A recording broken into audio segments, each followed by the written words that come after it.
Tonight we explore the life and mind of Vincent van Gogh, the Dutch painter whose art, madness, and passion turned him into one of history's most misunderstood geniuses. From starry nights to tragic endings, Van Gogh's story is one of brilliance clashing with pain and beauty born out of suffering. His legacy still stirs hearts, inspires artists, and challenges our ideas of success and failure. Before you get comfortable, as always, take a second to like the video and subscribe to the channel, but only if you enjoy our content. Also, let us know where you're watching from and what time it is for you. Sometimes our stories keep you up, other times they put you to sleep. We're working on a few boring ones, don't worry. Now, dim the lights, turn on a fan for that soothing hum, and let's dive into the world of Vincent van Gogh together. Vincent Willem van Gogh was born on March 30th, 1853, in the small village of Zundert, in the southern Netherlands. His birth was quiet, but its timing was haunting. Exactly 1 year before, his parents had given birth to another son, also named Vincent, who was stillborn. They buried that child and gave their next son the same name. Vincent grew up knowing that just outside the local church, a tombstone bore his name and birth date, only a year off. Imagine what that does to a child's mind. He was the eldest of 6 children born to Theodorus van Gogh, a Protestant minister, and Anna Cornelia Carbentus, a woman with a passion for nature and drawing. His family was religious, structured, and modest. From early on, Vincent was different, sensitive, serious, withdrawn. He often wandered alone in the countryside, staring at fields, trees, and skies. Nature, even then, spoke to him in a way people often didn't. School never quite worked for him. Though intelligent and curious, he struggled to connect with classmates and teachers. He wasn't an easy child, prone to sudden mood swings and long silences. Some described him as intense, even difficult. Others saw him as kind, thoughtful, and deeply feeling. But above all, he seemed to live just slightly apart from the world around him, like a guest in his own life. His younger brother Theo would become his closest companion, emotionally and spiritually. Their bond would one day carry Vincent through the darkest moments of his life. But in these early years, Vincent was mostly alone, with his thoughts, his questions, and the landscapes of his imagination. He wasn't painting yet. That would come much later. But the seeds were already there. A fascination with nature, an obsession with beauty in the ordinary, and a loneliness that colored everything. Vincent wasn't the type to demand attention. He lingered on the edges of things, quiet, watchful, collecting details the rest of the world ignored. Even then, it was clear this was no ordinary child, and perhaps deep down, Vincent knew he was walking a path few could understand. A life of color, heartache, and beauty was waiting just ahead. But for now, he was simply a child of silence.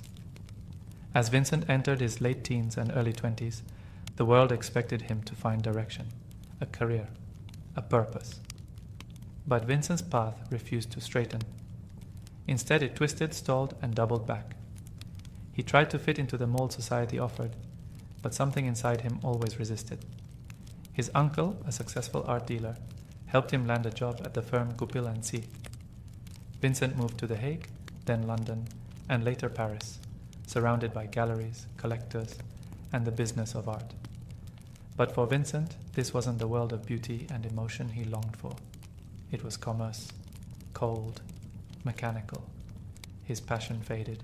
He grew moody, withdrawn, and was eventually let go. In London, he fell in love with a woman who rejected him, and the pain was sharp. This heartbreak, along with his increasing discomfort in the art world, began a new phase in his life, one marked by spiritual yearning. He turned to religion, hoping to serve something greater than himself. He trained briefly to become a minister, but failed his theology exams. Then he took up missionary work in a poor mining region of Belgium known as the Borinage.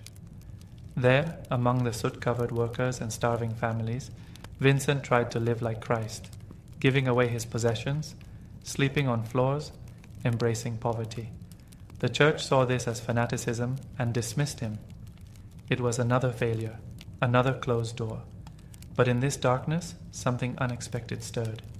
He began sketching the miners, the laborers, the people around him, not with polish or technique, but with empathy, with feeling. His pencil became a way to understand suffering, to reflect it, and perhaps to soothe it. At 27, after years of restlessness, rejection, and confusion, Vincent made a quiet decision. He would become an artist.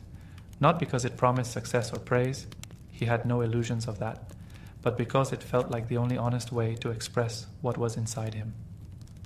His journey to art was not one of ambition, it was survival, a way to process the world and his place in it, to turn inner chaos into something others might recognize as beautiful. Vincent van Gogh hadn't yet painted a masterpiece, but he had found something even rarer, direction, and with it, the first true glimmers of purpose. Vincent's decision to become an artist didn't arrive with a bolt of lightning. There was no applause, no sudden sense of mastery. What came instead was effort. Hard, uncomfortable, relentless effort. He had no formal training, no academic pedigree, and no real support beyond his brother Theo, who quietly began sending him money for supplies and living expenses. But Vincent threw himself into the work. He studied anatomy, perspective, and technique with obsessive intensity. He copied sketches from old masters and filled notebooks with his own. Art became his full-time labor, mentally, physically, and spiritually. It wasn't a hobby. It was a necessity. His earliest works were dark and heavy. Deep browns, greys, and blacks dominated the canvas. They were not meant to charm. They were meant to tell the truth. Vincent painted peasants in the fields, old women in shawls, worn-out laborers hunched by firelight. He was drawn to the ordinary, to the worn and weathered faces of real life. One of his first significant pieces, The Potato Eaters, was a reflection of that vision. A family sits around a simple table, lit by a single dim lamp. Their hands are rough, their expression somber. You can almost hear the silence between them, feel the exhaustion in the room. Vincent believed it was honest, but the art world dismissed it. Too crude, too grim, too raw. He was crushed, but not defeated. Vincent wasn't trying to please anyone. He was trying to see. He once wrote, "I want to touch people with my art. I want them to say, he feels deeply, he feels tenderly." And he meant it. He wasn't just painting images, he was painting emotions, his own and those of the forgotten people around him. Throughout these early years, he bounced between towns and studios, living mostly in poverty. He rarely ate well. His clothes were often tattered. His health declined. But the more fragile his body became, the stronger his artistic voice grew. He was learning to speak with color, with texture, with silence. Though still unknown to the world, Vincent van Gogh had become something real, an artist not of technique, but of truth. His style was forming, his soul was pouring out, and though recognition was nowhere in sight, a storm of creativity had just begun to gather inside him. In 1886, Vincent van Gogh arrived in Paris, a city that pulsed with energy, art, and change. His brother Theo, now an art dealer, welcomed him into his small apartment in Montmartre. It was cramped and chaotic, but for Vincent, it was a turning point. The Paris art scene was electric, and it would forever change the way he saw the world. Here, he encountered Impressionism and its softer cousin, Pointillism. Gone were the muddy browns and dark shadows of his earlier works. In their place, bright colors, loose brush strokes, and sunlight captured on canvas. For the first time, Vincent's palette exploded. He traded earth tones for yellows, reds, and electric blues. The grey skies of the Netherlands gave way to skies filled with movement and mood. He also met fellow artists, Henri de Toulouse-Lautrec, Émile Bernard, and Camille Pissarro. Among them was Paul Gauguin, a bold and confident painter whose relationship with Vincent would one day shape and shatter his life. Still, even in the lively cafes and bohemian streets of Paris, Vincent remained an outsider. Socially awkward and emotionally intense, he struggled to connect. He longed not for parties or praise, but for something deeper, understanding. He didn't just want to paint like the others. He wanted to feel differently, to see the world through emotion, not technique. His work became more experimental. He began painting self-portraits, dozens of them, each one capturing a shifting state of mind. In some, he stared directly at the viewer, challenging them. In others, he looked away, as if lost in thought. These portraits weren't about vanity. They were a mirror of his inner turmoil. Though his art was evolving, so was his isolation. The noise of the city, the relentless pace, and the emotional weight he carried became too much. He grew tired, agitated. He needed peace, space, light. And so, in early 1888, Vincent left Paris behind and headed south to Arles, a quiet town in Provence. He imagined it as a kind of sanctuary, a new beginning, a place where he could paint the sun, the wheat fields, and the warmth he so desperately craved. He didn't know it yet, but Arles would become the stage for his most iconic works, and his most painful unraveling. When Vincent arrived in Arles in February 1888, the cold mistral wind was sweeping through the town. But Vincent didn't mind. He had come chasing sunlight, and soon the landscape would bloom with color. Yellow wheat fields, violet mountains, blue skies, everything he had imagined. He rented a small house with lemon-colored walls, the now famous Yellow House, and declared it the beginning of his dream, an artist's haven in the south of France. His plan was simple yet grand.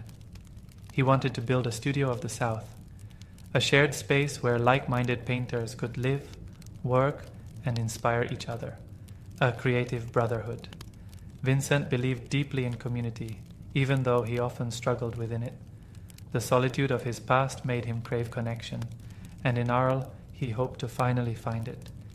He painted with manic energy, sunflowers in a vase, fields under heavy skies, blossoming orchards, starry nights. His brushwork became more confident, more alive. He no longer painted what he saw, he painted what he felt. The warmth of the sun became a fierce yellow on the canvas. The stillness of a room became a swirl of emotion in color and line.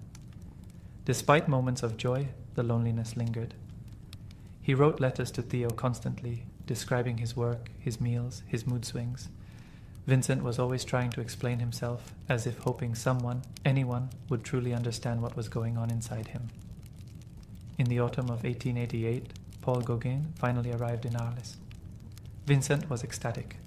At last, his vision of an artist commune seemed possible. He filled the Yellow House with paintings, decorated Gauguin's room, and prepared for days of creative collaboration.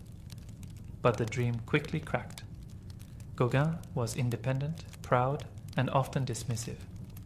Vincent was emotional, anxious, and deeply sensitive. Their personalities clashed. Conversations turned into arguments. Vincent grew more unstable, afraid Gauguin would abandon him. And yet, despite the tension, he created some of his most memorable work during this time, including the iconic sunflowers, which he painted to welcome Gauguin. Vincent was holding on to something fragile, a dream built from loneliness and color. But underneath the surface, something darker was brewing. The pressure, the fear, the desire to belong. In Arles, Vincent reached new heights of brilliance, but the higher he climbed, the more unsteady he became.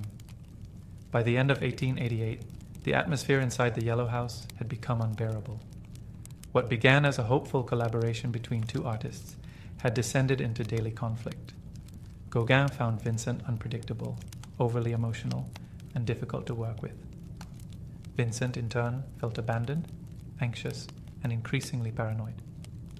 The creative harmony he had dreamed of was unraveling before his eyes. On December 23rd, after a particularly heated argument, everything changed. That night, Gauguin stormed out. Some say he intended to leave Arles for good. According to one version of the story, Vincent followed him into the street, possibly holding a razor. But Gauguin walked away, and Vincent, alone, spiraling, returned home. In a state of utter distress, he took a blade and cut off part of his left ear. What drove him to do it? No one knows for sure. Perhaps it was grief. Perhaps it was a desperate act of control in a world slipping away. Perhaps it was a cry no one had yet heard. He wrapped the severed ear in paper and brought it to a nearby brothel, handing it to a woman named Rachel. Then he collapsed. The next morning, he was found unconscious and rushed to the hospital. Word spread through Arles that the local artist had lost his mind. Crowds gathered outside the hospital. Newspapers reported the incident. Gauguin left immediately for Paris. He and Vincent would never see each other again. While Vincent recovered physically, his mental health became increasingly fragile. He suffered hallucinations and memory loss. He would cry without knowing why. He begged Theo to visit and wrote letters filled with confusion, sadness, and shame. Despite everything, he continued to paint. In the hospital courtyard, he found solace in small things: a garden, a bench, a moment of light. He painted the courtyard of the hospital in Arles, self-portrait with bandaged ear, and the Red Vineyard, the latter being the only painting he ever sold in his lifetime. But something had broken, not just in his mind, but in his heart. The yellow house, the dream, the sanctuary, was now empty. Vincent was alone again, surrounded by whispers, watched with suspicion, his place in the town no longer welcome. And so, with sorrow and consent, he committed himself to an asylum. The ear was gone, the friend had left. But the artist remained. In May of 1889, Vincent van Gogh admitted himself to the Saint-Paul-de-Mausole Asylum in Saint-Rémy-de-Provence. The stone building, surrounded by gardens and olive trees, was once a monastery. Now it became a place of healing, or at least a place of quiet. For Vincent, it was both a prison and a sanctuary. His room had bars on the windows. There were long periods of silence, broken by distant cries from other patients. His days were filled with routine: meals, medication, rest. But whenever he was well enough, he painted. The asylum staff allowed him a studio space, and Vincent used it obsessively. He painted the view from his window again and again: cypress trees, swirling skies, golden fields. He painted flowers, corridors, and the hills beyond the asylum walls. And in a moment of uneasy calm, he painted one of his most iconic works, The Starry Night. The painting wasn't meant to be realistic, it was emotional. The sky pulses with motion, the stars burn like fire, and a quiet village sleeps below. Vincent called it a failure. The world much later would disagree. Though his mental health fluctuated, his creativity surged. He completed nearly 150 paintings in a year, many now considered masterpieces: irises, the olive trees, the bedroom, and Wheatfield with Reaper, each a blend of peace and chaos, light and suffering. But he was never free of the darkness. He experienced terrifying episodes, periods of confusion, panic, and silence. At times he couldn't remember what he had painted. Other times he feared his mind was slipping away forever. He once swallowed paint and turpentine, an act of self-harm that left him weak and shaken. Still, he held on. Throughout it all, he wrote letters to Theo, page after page, filled with thoughts about color, brushwork, emotion, and hope. He tried to explain the unexplainable, what it felt like to fall apart while creating something beautiful. Despite everything, he believed in his work. "What would life be," he wrote, "if we didn't have the courage to try anything?" In the walls of that asylum, Vincent was broken, and yet, in those same walls, he created some of the most powerful art the world would ever know. A man losing his mind, yet finding his soul on every canvas. By May of 1890, Vincent van Gogh left the asylum in Saint-Rémy. His health had improved, and though still fragile, he was eager to return to the outside world. At the suggestion of his physician, he moved to the quiet village of Auvers-sur-Oise, just north of Paris. It was peaceful, filled with open skies, winding paths, and golden wheat fields, landscapes that suited him. More importantly, it was near Theo. Theo, his brother and lifeline, had recently married and become a father. Vincent was happy for him, but he felt a quiet fear growing, fear that he might become a burden, that the financial support, the emotional weight, the worry he caused was too much. He never said it outright, but his letters hinted at it. His tone had changed. Gratitude was now laced with guilt. In Auvers, Vincent was under the care of Dr. Paul Gachet, a physician with an interest in art and melancholy. Vincent painted his portrait twice. "He's sicker than I am," he wrote to Theo, half joking, half serious. But despite his doubts and inner turmoil, Vincent was painting more than ever. In just 70 days, he created more than 70 works. Fields under stormy skies, roads lined with poplars, a church twisting slightly as if seen in a dream. Each painting seemed urgent, vivid, powerful, heavy with emotion. He was pouring everything he had left onto the canvas.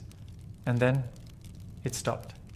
On July 27, 1890, Vincent walked into a wheat field carrying a revolver. No one knows exactly what he was thinking. Maybe he believed his time had come. Maybe he believed his work was done. He shot himself in the chest but survived the initial wound. Staggering back to his lodging, he was found bleeding and taken to bed. Theo rushed to be by his side. They spoke little, but the bond between them needed no words. Vincent, in pain but calm, whispered his final message: "The sadness will last forever." He died in Theo's arms 2 days later. The village buried him beneath a tree-lined hill, surrounded by the very fields he had painted. At the time of his death, Vincent van Gogh was unknown, uncelebrated, misunderstood. But in that silence, a legacy was just beginning to rise. Vincent van Gogh died believing he had failed. He sold just one painting in his lifetime. He was laughed at, misunderstood, pitied. The world never knew what to make of him until it was too late. 6 months after Vincent's death, Theo followed him. He died from illness, grief-stricken and exhausted, never knowing the impact his brother's work would one day have. But Theo's wife, Johanna van Gogh Bonger, stepped into the silence. She inherited hundreds of Vincent's paintings and letters, things most would have discarded. But she didn't see them as failures. She saw them as truth. Quietly, steadily, she began to share Vincent's story with the world. She organized exhibitions, published his letters, and connected his art with the soul behind the brush. What was once dismissed as madness began to be recognized as genius. The world that had turned its back on him began to listen. By the early 20th century, Vincent's work had found an audience, then a following, then a legacy. Museums displayed his pieces. Collectors fought to acquire them. Artists named him as their greatest inspiration. Critics rewrote their histories to include him. And with each passing decade, his name only grew. Today, the Starry Night hangs in the Museum of Modern Art in New York, seen by millions. Sunflowers is considered one of the most recognizable paintings in the world. His letters, deeply human, painfully honest, are studied not just for their insight into art, but into the human condition itself. But Vincent's legacy isn't just in brushstrokes or museums. It's in the way we see pain and beauty now, in how we talk about mental health, isolation, sensitivity, and creativity. He showed us that struggle and genius are often intertwined, that even in despair we can create something luminous. He is perhaps the greatest example of someone who wasn't celebrated in his time, but whose time eventually came. Beneath a quiet hill in Auvers, Vincent lies beside Theo, two brothers forever linked, not just by blood, but by belief. Theo never stopped believing in Vincent, and now neither have we. From silence came color, from suffering, beauty, and from a lonely life, a voice that still speaks, softly, powerfully, to the world. From sorrow and rhythm came something beautiful. The birth of jazz didn't happen overnight, and it didn't come from fame, luxury, or polished music schools. It came from something much deeper, pain, resilience, and joy, found in the cracks of hardship. Jazz was born out of real life. And real life, especially for the black communities in the American South, was marked by both suffering and spirit. After centuries of slavery, even freedom came with struggle. Racism, poverty, and exclusion defined the world outside. But inside churches, homes, and neighborhoods, people built something else. They built community. They built music. Songs became ways to remember, to mourn, to pray, and to celebrate. Drums carried memory. Voices carried history. Every rhythm was layered with something sacred and human. This is where jazz found its roots, not in a single song or solo, but in the way sorrow was carried with grace and turned into rhythm. It wasn't written down, it wasn't created for stages or critics. It happened in backyards, on street corners, and in late-night gatherings, where gospel met blues, where African rhythms collided with European harmonies, where people told their stories not with words but with sound. In New Orleans, the city where jazz would take its first breath, life was alive with music. Births, weddings, parades, even funerals had music at their center. A funeral might begin with slow, somber hymns, only to erupt into joyful brass music once the body had been laid to rest.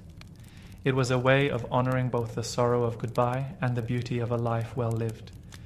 This balance between heartbreak and celebration became the heartbeat of jazz itself. In those early days, the music had no name. People just played. They mixed styles, they improvised. They followed feeling more than form. And slowly, a new sound began to take shape, one that couldn't be boxed in, one that bent the rules, invited mistakes, and welcomed freedom. That sound was jazz. It didn't erase sorrow. It danced with it. It didn't deny hardship. It transformed it. And in that transformation, something extraordinary was born. Jazz came from pain, but it carried joy. It carried life, and it carried the proof that even in the darkest places, something beautiful can rise. At the turn of the 20th century, New Orleans was unlike any other city in America. It wasn't just a port city. It was a meeting place, a crossroad, a living, breathing blend of culture, language, history, and sound. This was where jazz would be born because no other place had the ingredients quite like this. The city was French, Spanish, African, Creole, Caribbean, Catholic, Protestant, enslaved, free, and everything in between. Each group brought its own traditions, music, instruments, and stories. And instead of remaining separate, these cultures collided every single day. In the French Quarter, you might hear operas or chamber music drifting from elegant salons. In Congo Square on Sundays, you'd find African rhythms in full force, drums, dances, and chants passed down for generations. Just a few streets away, gospel choirs filled churches, while marching bands practiced for parades. Street performers played ragtime on battered pianos. Children learned hymns by ear. Brass bands marched through the neighborhoods, their sounds spilling into every alley. Music was everywhere, and more importantly, it was shared. New Orleans was one of the few cities where people of different races and classes regularly heard one another's music. Musicians learned from each other, borrowing rhythms, phrases, and techniques. An old spiritual might inspire a new melody. A brass line from a parade could end up in a blues improvisation. There were no boundaries, just inspiration. The city's geography played a role too. Tight-knit neighborhoods meant that sound traveled easily. The call of a cornet or the beat of a drum could reach from one block to the next, drawing people in. A single porch performance could become a jam session by nightfall. This collision of cultures didn't happen peacefully. Segregation and racism were very real, but music found its way around those walls. It was the common language in a divided place. And in New Orleans, that language kept evolving. Out of this rich, noisy, soulful melting pot came something entirely new. Not classical, not folk, not blues, but something made from the pieces of all of them. The sound of jazz was forming, improvised, unpredictable, impossible to define. And no one city, except New Orleans, could have given it life. Long before jazz had a name, it had a heartbeat. That heartbeat came from Africa. For generations, enslaved Africans brought to America carried with them more than just survival. They carried memory, rhythm, and music. Even in the darkest chapters of human history, they held on to the sounds that reminded them of home. And in New Orleans, those sounds endured. The most famous space where these rhythms lived was Congo Square, a patch of land just outside the French Quarter. On Sundays, the only day enslaved people were allowed rest, They gathered to dance, play drums, sing, and share traditions. For a few hours, they reclaimed freedom through rhythm. What echoed through Congo Square wasn't just entertainment, it was cultural resistance. The call and response chants, the polyrhythmic drumming, the body movements, all were ties to identity, ancestry, and dignity. The square itself became sacred, pulsing with life in the face of oppression. Over time, those rhythms mixed with European instruments, fiddles, horns, and accordions. The banjo, descended from West African lutes, found its place alongside French melodies and Spanish guitar forms. The result was a sound that couldn't be traced to one source. It was the child of many. African influence also shaped the spirit of the music. In many West African cultures, music wasn't separate from life. It was life. It told stories, marked seasons, healed wounds, and brought communities together. That sense of music as emotion, as communication, found its way into every layer of jazz. From field hollers to work songs, spirituals to blues, the musical language of the African diaspora was alive and evolving. Each note carried weight, each beat had purpose. And from this emotional depth came the power of improvisation, expressing feeling in the moment, not through perfection, but through honesty. Jazz inherited that language. It didn't follow strict rules because life didn't either. It bent, shifted, responded. It felt. It was never just about technique, it was about truth. The echoes of Africa gave jazz its soul. They gave it rhythm that moved the body and pain that touched the heart. Jazz may have taken shape in America, but its roots dug deep into another continent. And those roots still hum beneath every horn, every drum, and every note played in its name. In the years following the Civil War, New Orleans found itself with something unexpected, leftover instruments. Brass horns, clarinets, drums, and tubas, once used by military bands, were no longer needed. They found their way into pawn shops, attics, and second-hand stores, gathering dust until curious hands brought them back to life. Those hands didn't belong to trained musicians. They belonged to ordinary people. Barbers, butchers, shoe shiners, porters, men and boys who couldn't afford formal lessons, but who taught themselves by listening, feeling, experimenting. They took those brass instruments and made them speak in ways no one ever had before. The result wasn't polite, it wasn't proper. It was loud, raw, and full of soul. These self-taught musicians weren't reading sheet music. They were inventing their own language, bending notes, sliding between keys, mixing rhythms that weren't supposed to fit together. And in doing so, they made the instruments their own. The cornet became a voice for storytelling. The clarinet wove harmonies like a singer's sigh. The drums held it all together, steady but unpredictable. And the tuba, deep and round, gave the music its powerful heartbeat.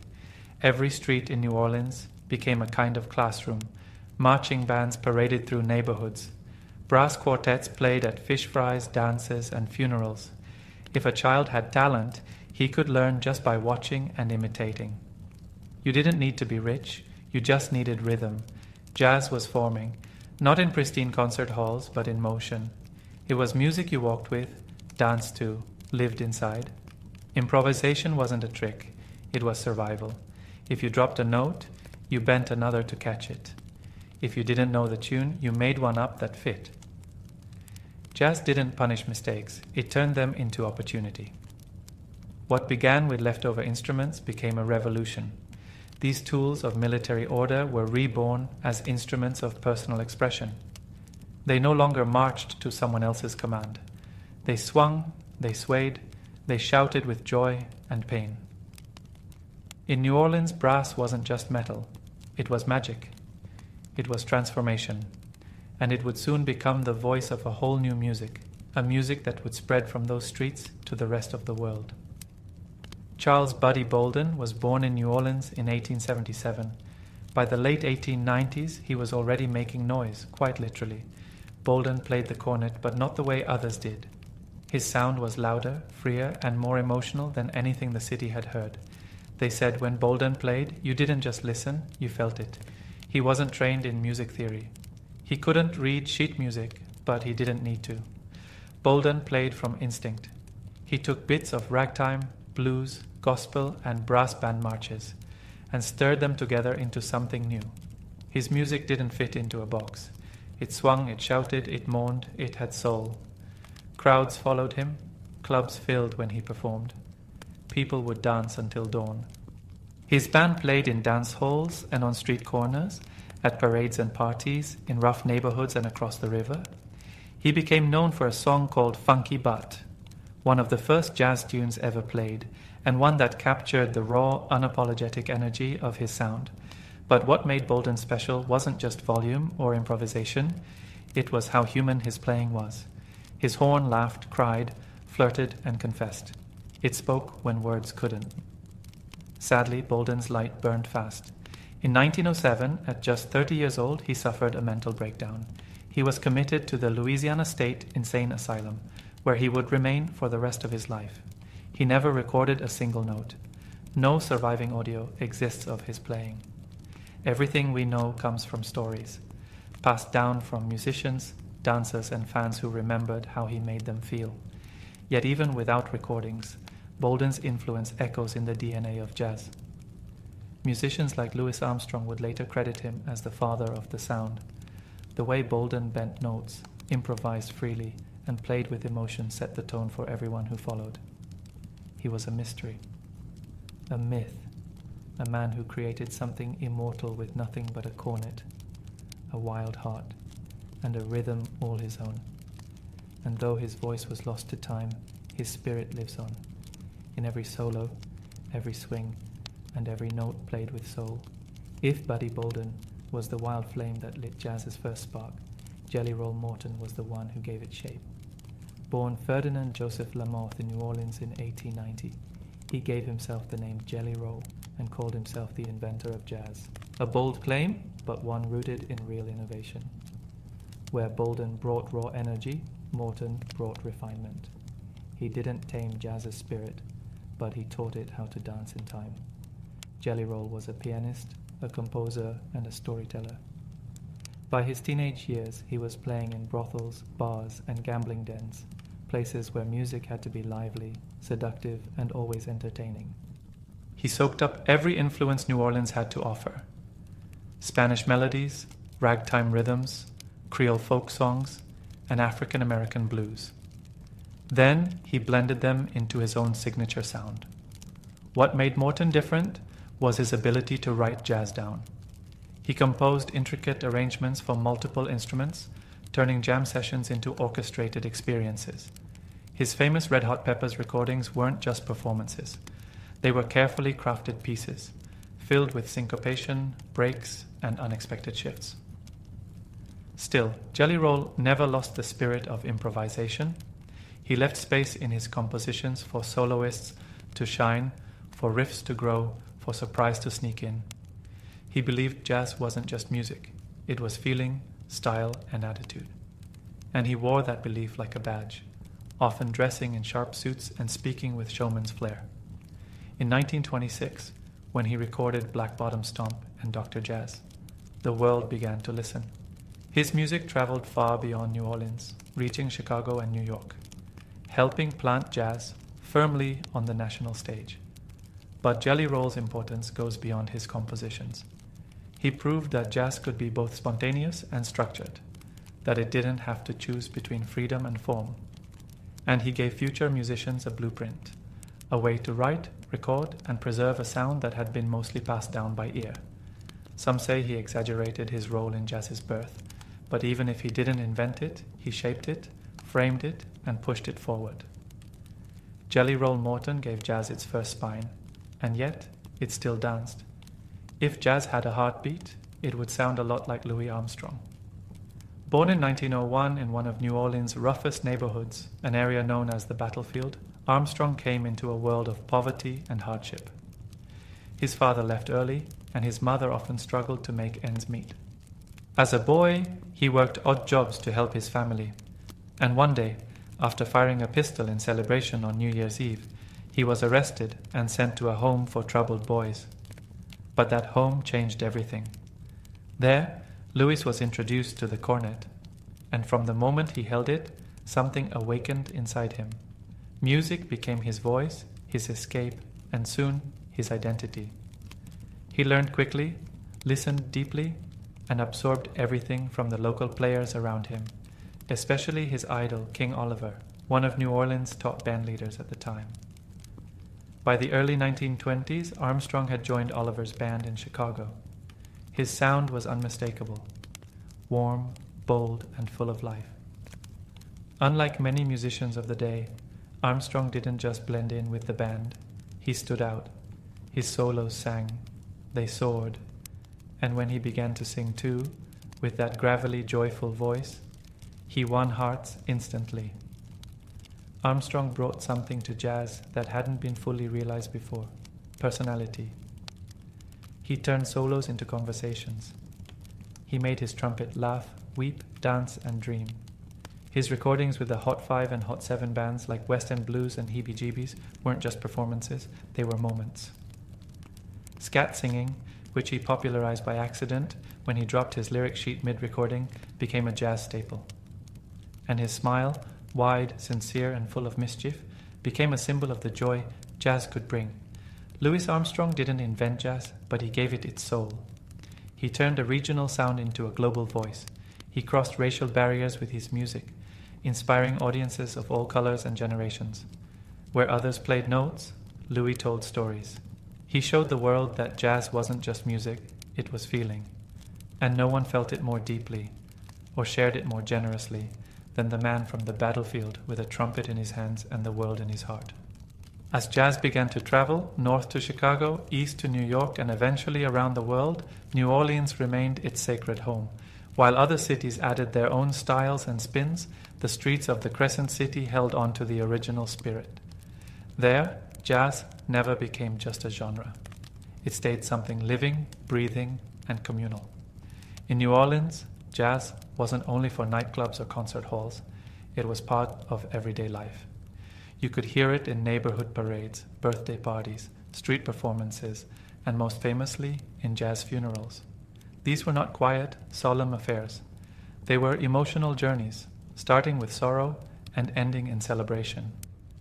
A jazz funeral would begin with a slow, mournful hymn. The band played in minor keys, matching the weight of grief. But once the body was laid to rest, the music would transform. The tempo would rise, the horns would dance, people would clap, spin umbrellas, and form a second line, a group of dancers and followers who turned mourning into movement. That spirit, the ability to honor pain while embracing joy, was at the heart of New Orleans jazz. Even as the music industry evolved and jazz gave way to swing, bebop, and later fusion and modern interpretations, New Orleans held tight to the early traditions. Musicians passed songs down by ear, not just through lessons, but through living the music. Children grew up watching uncles and neighbors play on porches and street corners. Instruments were often shared. Bands were made of cousins, classmates, and old friends. This wasn't nostalgia, it was legacy, a living thread that tied each generation to the next. New Orleans jazz also remained deeply tied to place. You could walk through the French Quarter and still hear the same rhythms that Buddy Bolden might have played over 100 years earlier. Brass bands marched through the same streets. Clubs like Preservation Hall kept the old songs alive, not as museum pieces, but as expressions of the now. In a city shaped by joy and tragedy, floods and festivals, jazz was the music that carried its soul. It had survived wars, poverty, racism, and even natural disasters. Because jazz wasn't just something New Orleans created, it was something it needed. A voice that had never stopped singing. Jazz was never just music. It was a heartbeat, a protest, a prayer. It was laughter at the end of sorrow. It was survival dressed in rhythm. And though its sound has shifted over time, its spirit, the part born on the streets of New Orleans, has never faded. In the century since its creation, jazz has traveled far. It's been reimagined in smoky New York clubs, echoed through European concert halls, and blended into genres from hip-hop to rock to classical. It became a language spoken across cultures, a symbol of freedom, creativity, and soul. But no matter how far it reached, jazz never forgot where it came from. it never left behind the pain, joy, and improvisation that gave it life. At its best, it still carries that same energy, the spirit that says, I will make beauty from whatever I'm given. That spirit lived in Buddy Bolden's cornet, blasting across open fields with no recording to prove he was ever there. It lived in Jelly Roll Morton's piano, crafting jazz's first compositions while still leaving room for surprise. It lived in Louis Armstrong's trumpet and voice, breaking barriers and melting hearts with every note. And it lives on today in the parades of New Orleans, in the fingers of young musicians learning old songs, in the second lines that dance through city streets, refusing to let grief walk alone. It lives in the silence before a solo, in the swing of a brushed snare, in the cry of a saxophone that can't be explained. Jazz endures not because it was perfect, but because it was honest. It was born from sorrow and shaped by joy. It grew through struggle and rose through hope. It taught the world that music doesn't need a script, that sometimes the most powerful thing you can do is to feel, to improvise, and to keep going. From the cracked sidewalks of New Orleans came something eternal. From sorrow and rhythm came something beautiful. And though the names may change, the instruments may shift, and the songs may evolve, the soul of jazz plays on, softly, boldly, always. The morning of December 7th, 1941, began quietly at Pearl Harbor, a sprawling naval base nestled along the southern coast of Oahu, Hawaii. The sun rose gently over the Pacific, casting a warm glow across the waters. Palm trees swayed in the light breeze. Seagulls floated overhead. The ships in the harbor, some of the most powerful in the U.S. Navy, rested at anchor, gleaming in the morning light. For the men stationed there, it was a Sunday like any other, a day of rest. Some slept in, grateful for the slower pace. Others wrote letters home, drank coffee, or read the paper. Church services were being prepared. Breakfast was served in mess halls. For the lucky few, it was a chance to enjoy the beach or head into town. There was no reason to be alarmed, no tension in the air, no sense of threat. Hawaii, for all its strategic importance, felt worlds away from the war unfolding in Europe and Asia. Life at Pearl Harbor moved with a sense of order, routine, and comfort. Aboard the battleships, sailors performed their usual duties. Some were scrubbing decks, others stood watch. Officers checked rosters, mechanics inspected equipment. The massive vessels, the Arizona, Oklahoma, West Virginia, and others, were quiet, alive with activity, but unaware of what was coming. Out on the airfields nearby, Hickam, Wheeler, and Bellows, pilots and ground crews went about their usual checks. The planes were parked in neat rows, wings exposed, unguarded. No one expected trouble. In those early hours, everything felt normal. Yet, just a few hundred miles away, a Japanese strike force was already airborne. Over 180 planes moving silently across the ocean, flying low under the radar. Their mission: deliver a surprise attack that would cripple the United States Pacific Fleet in a single blow. But here, on the ground at Pearl Harbor, there was no warning. Just the usual hum of engines, the smell of salt in the air, and the quiet sounds of morning routines. It was a peaceful moment. The last one many would ever know. In less than an hour, this calm would vanish, shattered by fire, steel, and history. But for now, it was just a morning like any other. At exactly 7:48 a.m., the sky over Pearl Harbor changed. Without warning, the first wave of Japanese aircraft swept in from the north, 183 planes in total. Fighters, bombers, and torpedo planes filled the horizon in tight formation, their engines roaring low above the water. To those on the ground, it was sudden and surreal. A sound that didn't belong to Sunday. The calm morning shattered. Within seconds, the air erupted with the sound of machine guns, bomb blasts, and screaming engines. The Japanese planes dove toward the harbor with terrifying precision, targeting battleships, cruisers, destroyers, and airfields in synchronized waves. Sailors aboard the ships scrambled to action stations, many barefoot, shirtless, still pulling on their uniforms as they ran. but there was little time to react. Bombs exploded on decks. Torpedoes streaked through the water, slamming into hulls. Planes dropped from the sky like thunderbolts.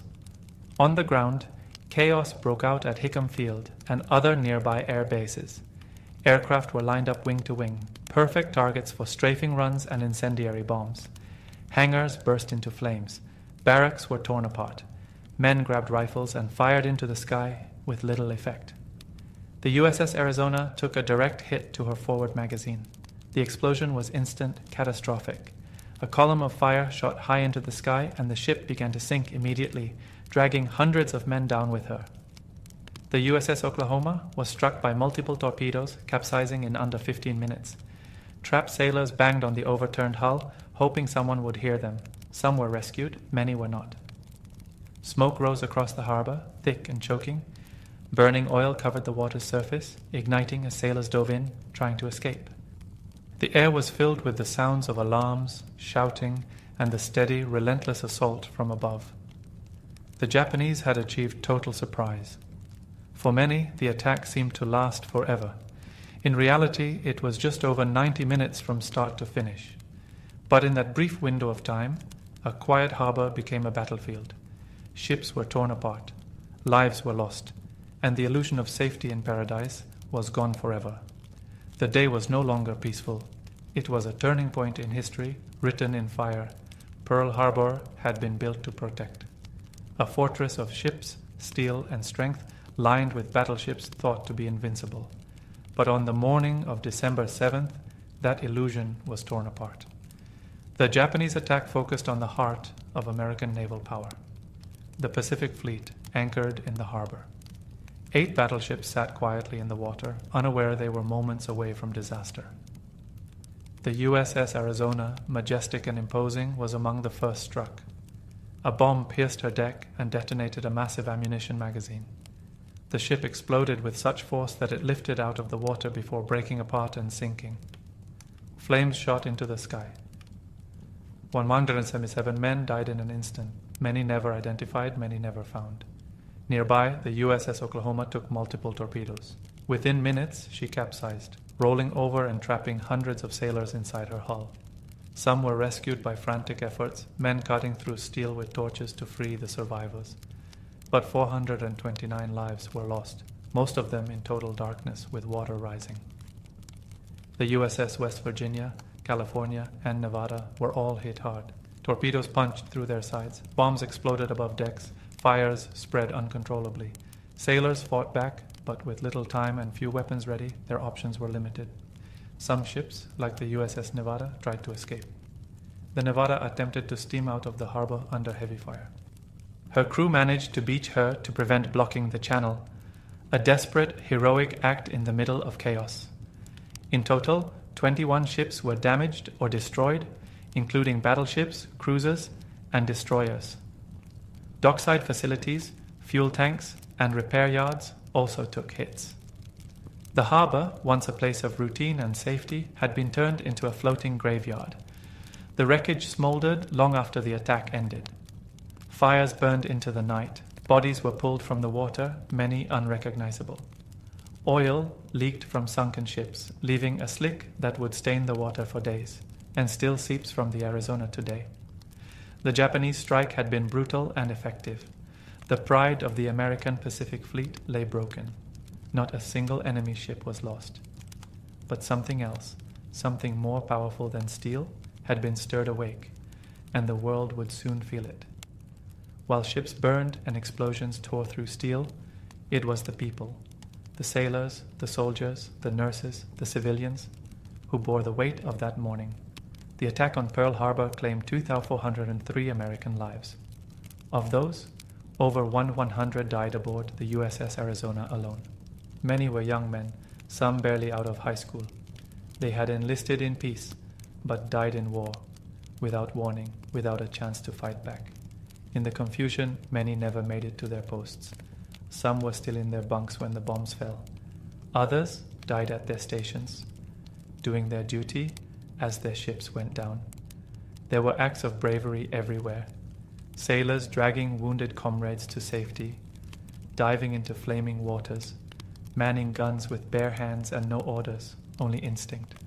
On land, the carnage was just as real.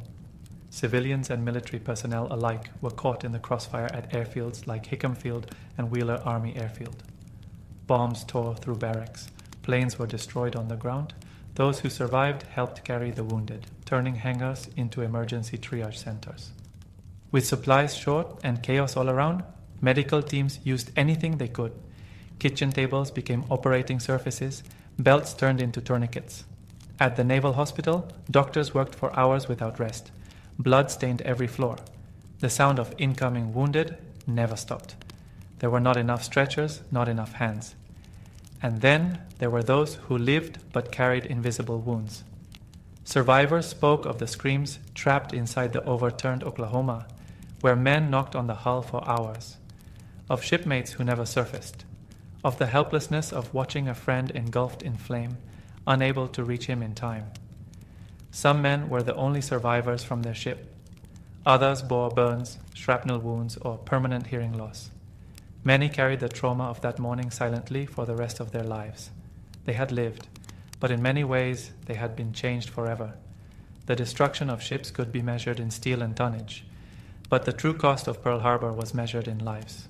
Lives lost, lives broken, lives that would never be the same. War had come suddenly, and it had come with a terrible price. The attack on Pearl Harbor wasn't a random act of aggression. It was a calculated strike, designed with precision and secrecy. For months, the Japanese military had been preparing. Plans were drawn, models were built. Pilots trained relentlessly.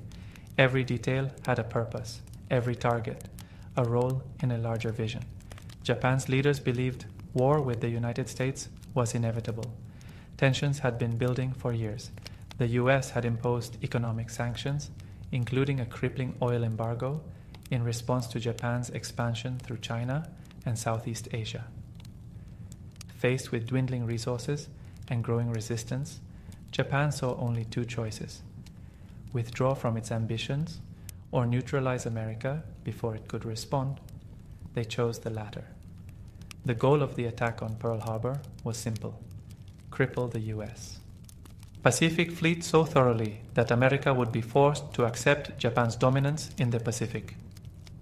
By knocking out battleships, airfields, and fuel reserves, Japan hoped to buy time, 6 months to a year, to secure territory in the Philippines, Malaya, the Dutch East Indies, and beyond. A quick and overwhelming start, they believed, would force America to negotiate, not retaliate.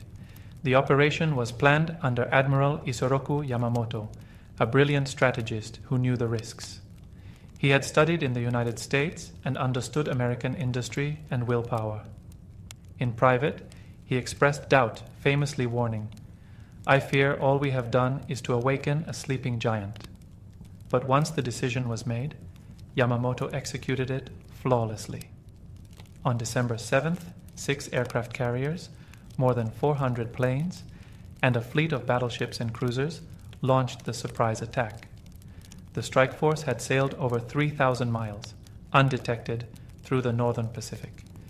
It was one of the most daring naval operations in history, and on a tactical level it worked. Battleships were sunk, airfields were destroyed, America was caught off guard. But Japan had miscalculated one thing: the American spirit. The hoped for negotiation never came. The expected surrender turned instead into full-scale mobilization. The attack didn't intimidate, it united. And instead of weakening the United States, it forged a resolve stronger than Japan had ever imagined. Pearl Harbor was their opening move, but it also marked the beginning of their eventual defeat. The morning after the attack, December 8, 1941, the United States was no longer the same country it had been the day before. Across the nation, people gathered around radios in kitchens, shops, and schools, listening for clarity, for comfort, for answers. What they heard was the voice of President Franklin D. Roosevelt, calm but resolute, as he addressed a joint session of Congress and, by extension, the world. He began with a line that would echo through generations. Yesterday, December 7th, 1941, a date which will live in infamy. He spoke for just 7 minutes, but in those minutes He gave voice to a wounded but determined nation. Roosevelt described the deliberate and unprovoked attack by the Empire of Japan and laid out with unmistakable clarity that the United States had been thrust into war. Congress responded immediately. The vote to declare war on Japan passed with near unanimity, only one vote opposed. Just one day after the attack, America was officially at war. 3 days later, on December 11th, Germany and Italy, Japan's allies under the Tripartite Pact, declared war on the United States. The U.S. responded in kind. In less than a week, a nation that had hoped to avoid war was fully involved in World War II, on both the Pacific and European fronts.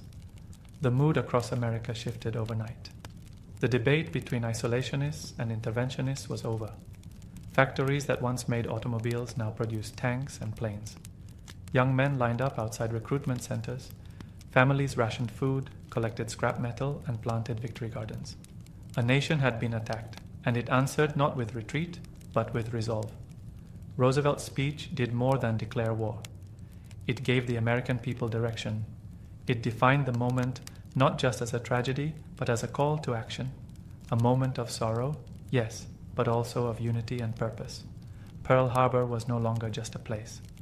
It had become a symbol of what was lost and what would rise in its place. From the ashes of the harbor came a declaration. From that declaration came a war effort. And from that war effort, history would be rewritten. December 7th had changed everything, and America would never forget. Before Pearl Harbor, America was a nation divided, caught between the instinct to stay out of foreign wars and the growing awareness that the world was slipping into chaos. Europe was already in flames. Hitler's armies had swept across the continent. Japan had invaded China and threatened Southeast Asia. But still, many Americans believed it wasn't their fight. That changed in a single morning. The attack on Pearl Harbor transformed isolation into action. The debate was over. America was now fully involved, not just emotionally, but militarily, economically, and politically. And from that moment forward, the United States would become a decisive force in the outcome of World War II. Factories roared to life. Assembly lines that once built cars and appliances began churning out tanks, planes, rifles, and warships. This shift, called the arsenal of democracy, turned the U.S. into the world's largest producer of war materials. In time, American factories would outbuild all Axis powers combined. Young men enlisted by the millions. Some volunteered the very next day. Others were drafted. Boys from small towns and big cities alike put on uniforms and shipped out to distant parts of the world. Many had never left their home states. Now they found themselves in Europe, North Africa, or across the Pacific. Women stepped into roles they'd never held before, working in factories, shipyards, and offices. Rosie the Riveter became a symbol of the new American workforce, strong, capable, and vital to victory. The government mobilized too. Rationing, war bonds, propaganda campaigns, and scientific innovation. All were part of a national effort that touched every American home. And beyond the borders, alliances began to solidify. The U.S. joined the Allies, working with Britain, the Soviet Union, China, and other nations to push back the tide of fascism and imperial aggression. The attack on Pearl Harbor had been meant to destroy American power, but it did the opposite. It ignited it. It focused it. And in doing so, it reshaped not only the war, but the entire trajectory of the 20th century. A single morning of violence had awakened a sleeping giant. And from that awakening came a force that would help liberate the world and define it for generations to come.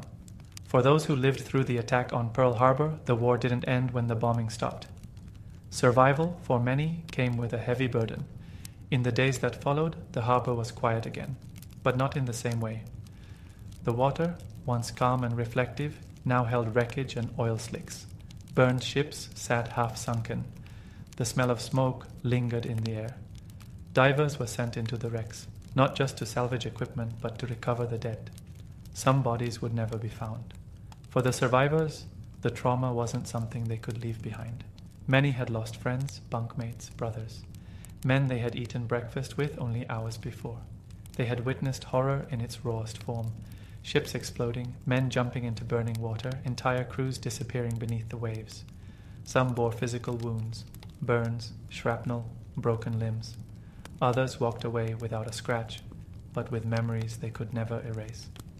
Sounds, smells, and sights that returned in dreams. Some never spoke of it again. Others relived it every day. This was the invisible weight of survival. Some survivors experienced guilt. Why them and not someone else? Why had they been spared while others were trapped or killed? These questions, unanswerable and haunting, followed them long after the war ended. Yet amid the pain, many found ways to honor what they had endured. They told their stories. They visited memorials. They returned to Pearl Harbor year after year, standing quietly on the deck of the U.S.A. Arizona Memorial, looking down into the water where their shipmates still rest. And as the decades passed, their voices became part of a larger memory, not just of loss, but of resilience. These men and women, some just teenagers at the time, carried the memory of Pearl Harbor with them into every corner of their lives. Into the families they built, the jobs they worked, the country they helped rebuild. They didn't seek fame. Most didn't call themselves heroes, but they were. The attack on Pearl Harbor broke something open in the world. But in its aftermath, the survivors showed something even stronger, the power to endure, to rebuild, and to carry the stories of the fallen forward so that they would never be forgotten. Today, Pearl Harbor is not just a military base. It is a place of remembrance. More than 80 years have passed since the morning of December 7, 1941, but the memory remains vivid, preserved in history, retold by generations, and honored by those who still walk its shores. The harbor that once echoed with explosions and sirens now holds a calm silence, broken only by the sound of waves and the gentle hum of passing boats. At the center of this memory floats the U.S.A. Arizona Memorial, a white structure that spans the sunken battleship below. It stands not in grandeur, but in reverence.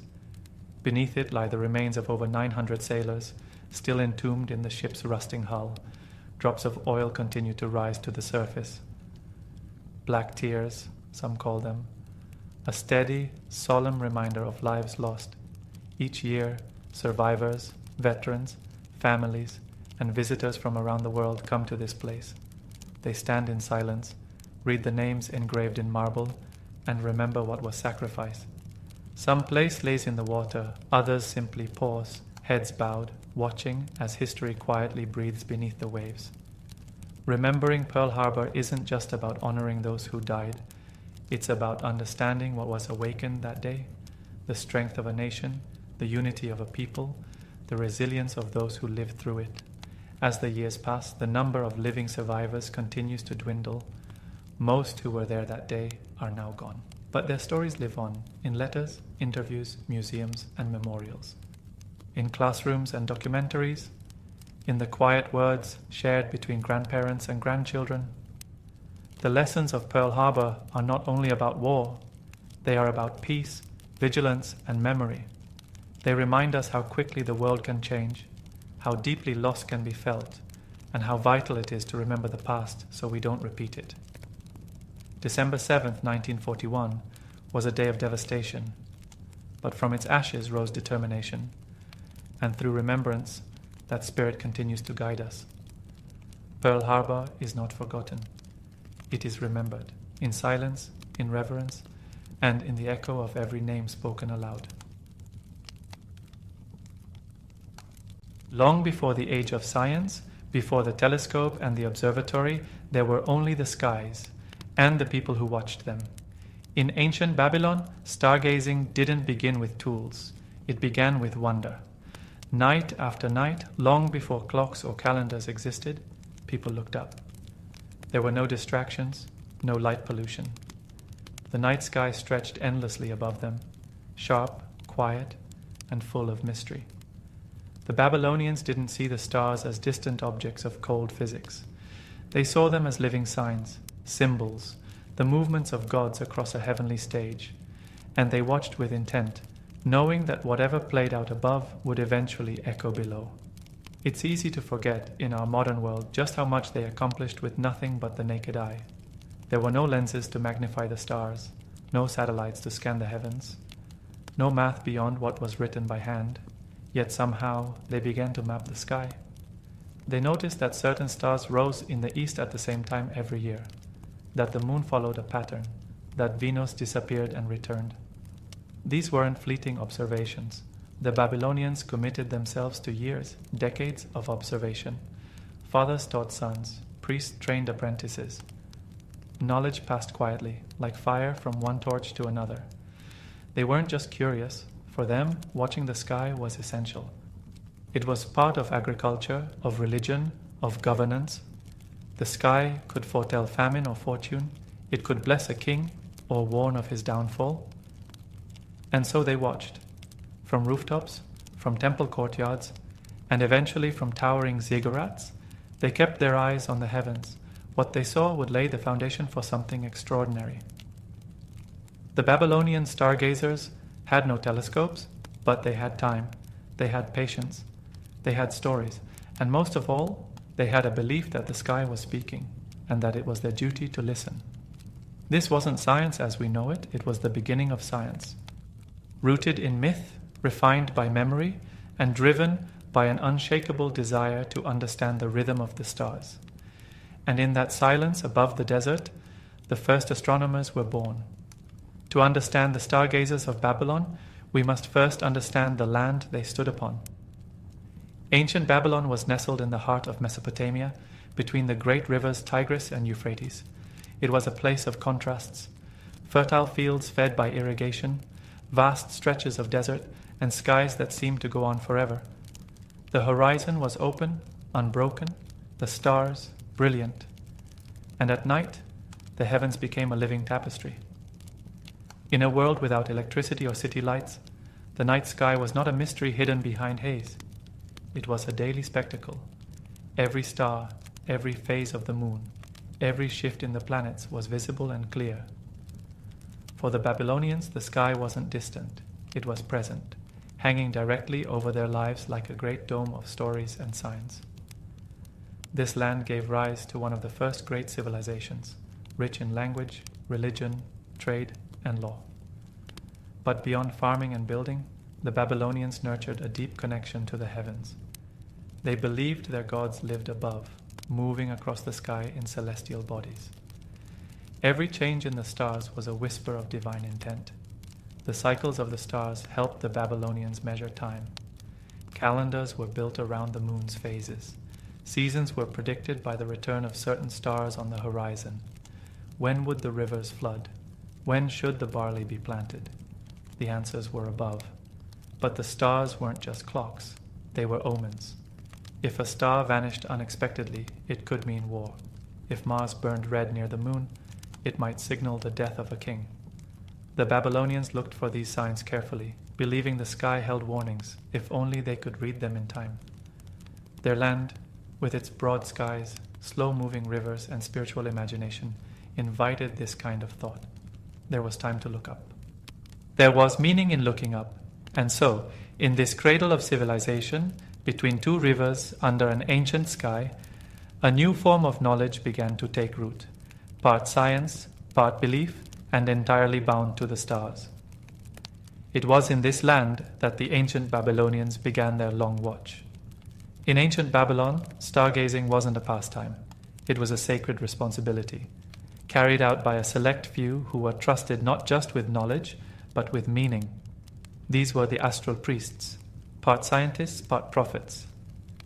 They belonged to a class known as the Baru or diviners, religious officials whose role was to interpret signs from the gods. Among them were those whose gaze turned skyward, night after night, to read the heavens like a divine script. They were not ordinary priests. Their work required patience, precision, and discipline.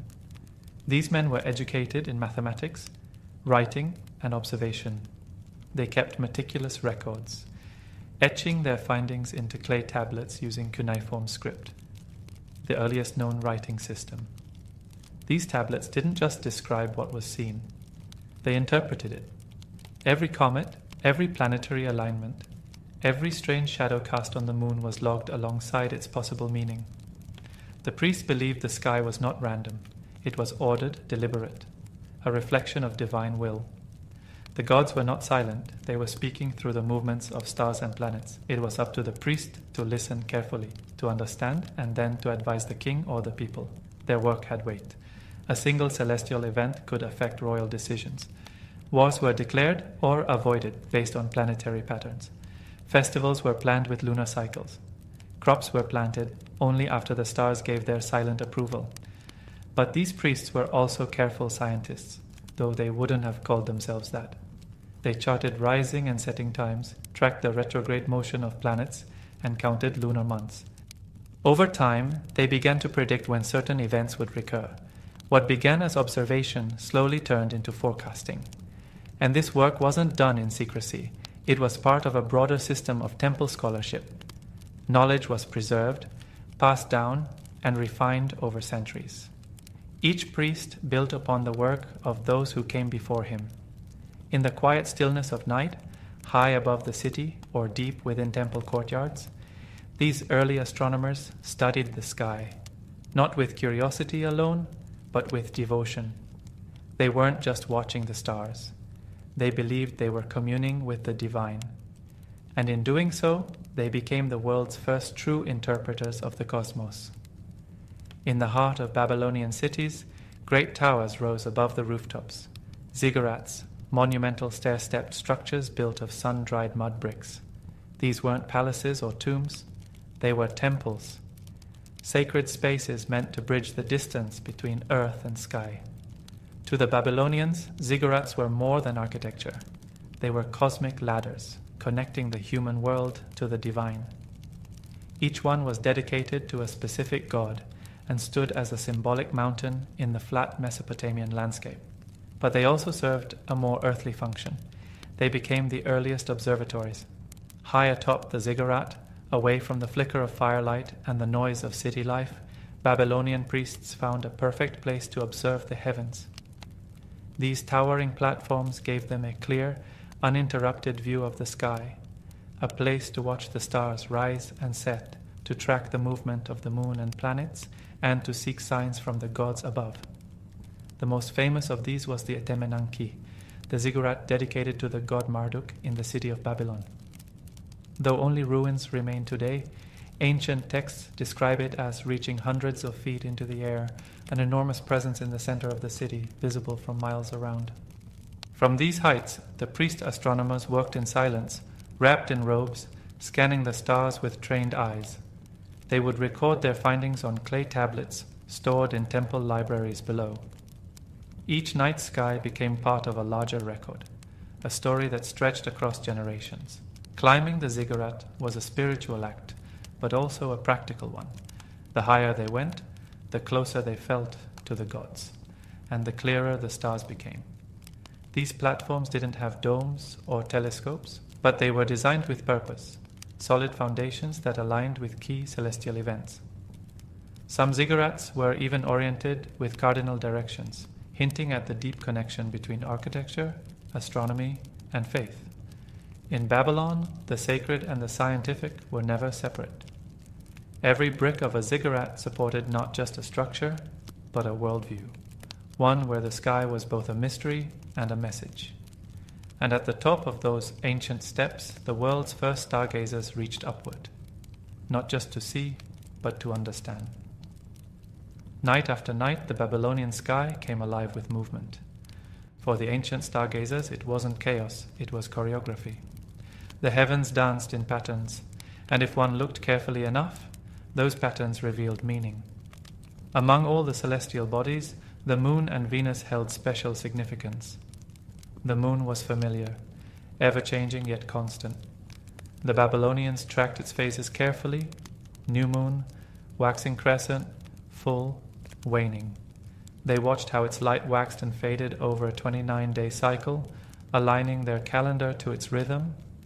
Lunar months formed the backbone of their timekeeping, determining everything from religious festivals to the timing of harvests.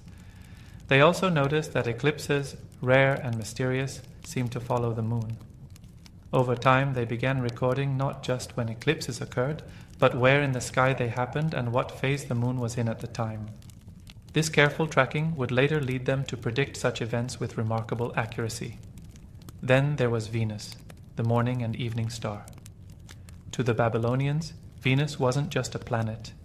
It was the celestial form of the goddess Ishtar, a symbol of love, war, and fertility. Venus appeared bright, moved quickly, and often disappeared from the sky altogether before reappearing in a different place. This strange looping movement fascinated the Babylonian priests. They recorded each of Venus's appearances in detail, its first rising in the morning, its last setting at night, and the number of days it vanished from view.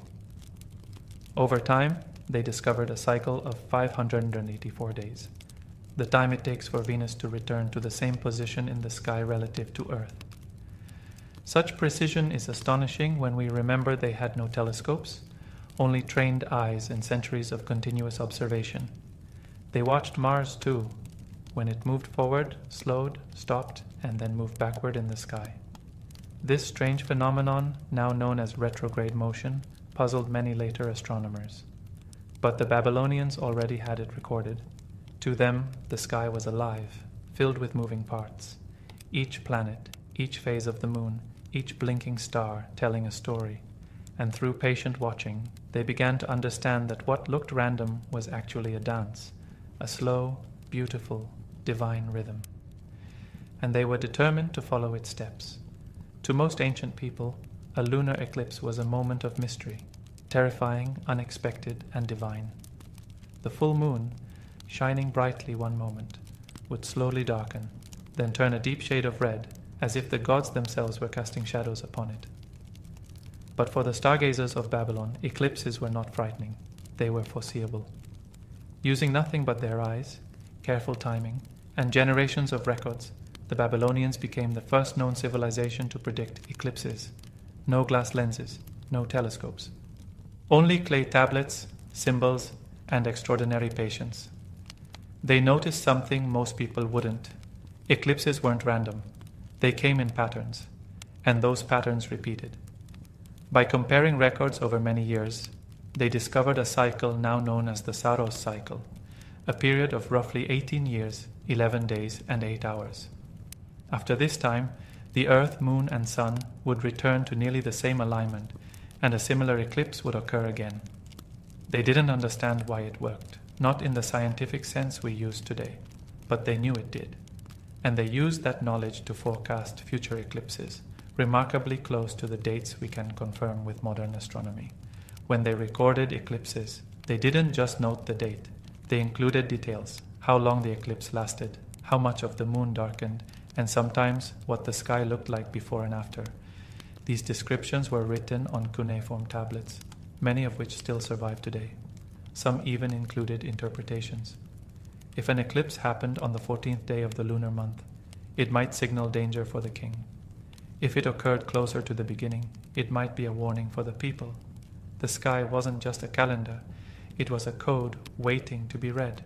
That the Babylonians could do this, predict cosmic events, without advanced tools, is a testament to their dedication. It was slow work, done over centuries, with each generation refining what the last had seen.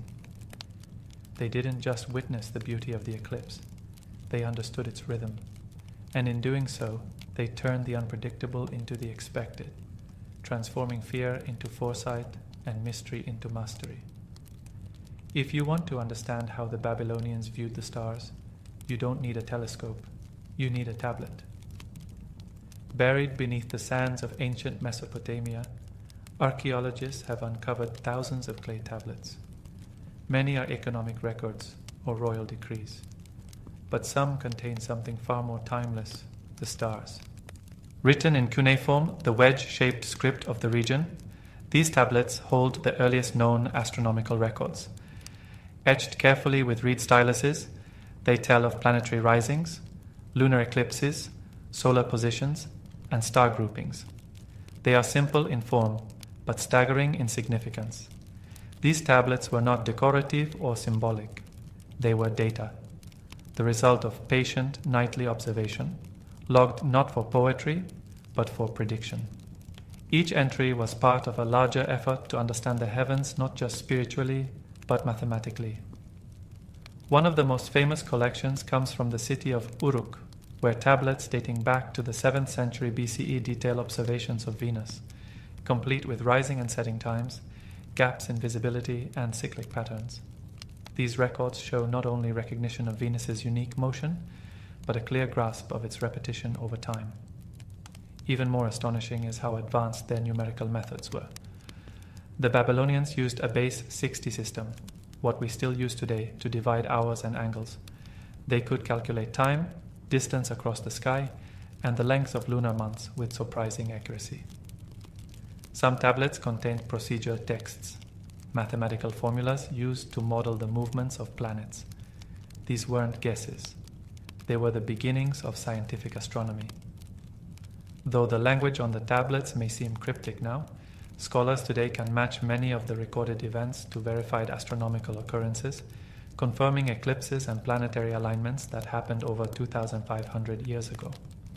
And beyond their numbers, the tablets offer us something more, a glimpse into the minds of those who first looked up and decided to write it down. They didn't just observe the cosmos, they archived it, preserved it, passed it forward. Long after the stars they studied had shifted, long after their ziggurats crumbled and their cities fell, their records endured, waiting beneath the dust to speak once more. In those clay tablets, the ancient skies are still alive. For the Babylonians, the line between astronomy and astrology didn't exist.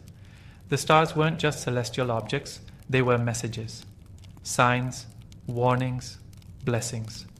The sky was not separate from life below, it was a mirror of it. They believed the heavens were ruled by the gods. Each celestial body moved according to divine will. The moon, the sun, the planets, they weren't just natural phenomena. They were the eyes and hands of deities. And their movements told a story, if one had the wisdom to read it. When a planet moved unusually, or an eclipse darkened the moon, it wasn't simply a physical event, it was a signal. Perhaps a king was in danger. Perhaps a neighboring city would rise or fall. Perhaps the gods were angry or pleased. To ignore the skies was to ignore the will of heaven itself. Babylonian priests developed detailed omen texts, long lists that connected specific celestial events to earthly consequences. These were called Enuma, Anu, Enlil, a massive collection of astronomical omens stretching across dozens of tablets. For example, if the moon is eclipsed on the 14th day, the king will die. Or, if Venus rises in the west and is bright, there will be peace in the land. These predictions were often used for political decisions. Should the army march? Should a royal wedding be postponed? The sky had to be consulted first. Astral signs could delay coronations, start wars, or bring festivals to a halt. And yet, the Babylonians were not simply superstitious. Their astrology was rooted in observation and pattern. They knew that planets followed cycles, that eclipses returned. They didn't always understand the why, but they understood the when. Their predictions weren't based on guesswork, they were backed by centuries of data. To them, the practical and the spiritual were one and the same. There was no conflict between belief and calculation. A priest could hold both a tablet of star position and a list of divine omens and see no contradiction. In Babylon, astronomy and astrology danced together, one tracking the stars, the other interpreting their meaning. And in that blend of science and spirituality, they found something powerful, a way to bring order to chaos, to find purpose in patterns, and to understand life by reading the sky. Today, we gaze at the night sky through powerful telescopes. We send satellites into orbit and probe the edges of the universe. We name galaxies, measure dark matter, and calculate distances in light years. But behind every modern discovery lies something older, the first spark of wonder lit by civilizations like Babylon. Though their temples have crumbled and their kings forgotten, the Babylonian legacy lives on, etched into clay tablets, buried in stone, and written across the night sky. They were among the first to turn stargazing into something structured, something recorded, something studied. They gave us more than mythology. They gave us methods. Their base 60 number system, developed for trade and timekeeping, still shapes how we measure angles and minutes. Their lunar calendars became the foundation for religious observances across cultures. Their records of eclipses and planetary cycles have helped modern astronomers verify historical dates with stunning precision. But their greatest contribution wasn't a specific theory or equation, it was a mindset. The Babylonians showed that the sky was not unreachable, that it could be observed, understood, and perhaps, just perhaps, predicted. They looked up and asked questions. Not just, what is it, but what does it mean? They gave voice to the stars, and in doing so, they invited generations to listen. Ziggurats no longer pierce the skies of modern cities. The clay tablets sit in museums now, carefully translated and studied. But the spirit of those early stargazers remains. It lives in the astronomer who stays up late tracking a comet, in the child who asks why the moon changes shape, in the scientist who still believes there is more to discover. Every time we chart a constellation or track a planetary orbit, we walk a path they once began, on rooftops, in courtyards, and atop sacred towers. They didn't have telescopes, they didn't have modern math, but they had curiosity, patience, and a deep sense of awe. From the land between two rivers, under the canopy of ancient stars, the Babylonians built a bridge between heaven and earth, and through that bridge we still walk, quietly, humbly, and always looking up.